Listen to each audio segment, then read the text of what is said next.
presented by SR Maithili.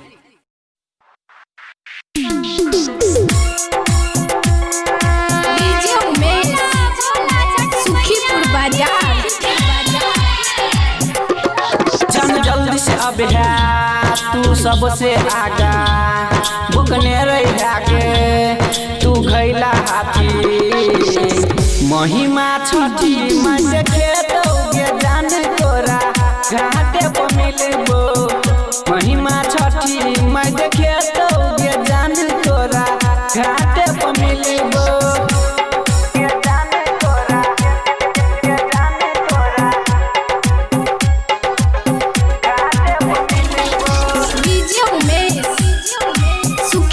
बाजार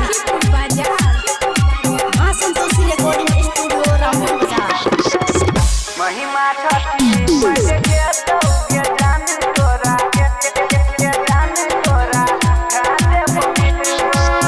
कनियो ने करे है पगली के करो तू डर गे हमर हरदम रहतो तोरे पर नजर गे हमर हरदम रहतो तोरे पर नजर कनियो ने करे है पगली के करो तू डर गे हमर हरदम रहतो तोरे पर नजर गे हमर हरदम रहतो तोरे पर नजर गे सोच ले पगली छियो नहीं हर के यार गे पूरा करके अब है शौक सिंगार गे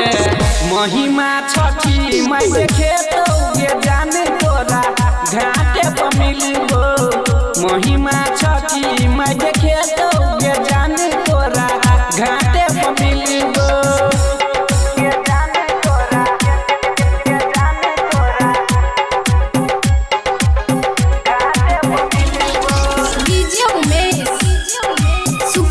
बाजार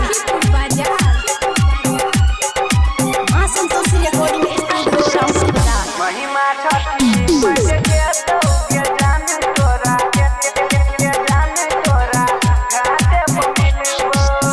राइटर सूरज लगौने छवास गे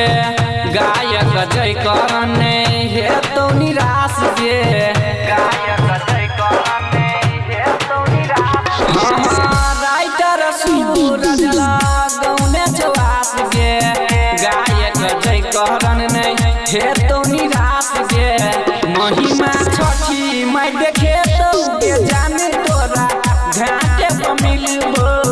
महिमा छठी मैं देखे तो गे जान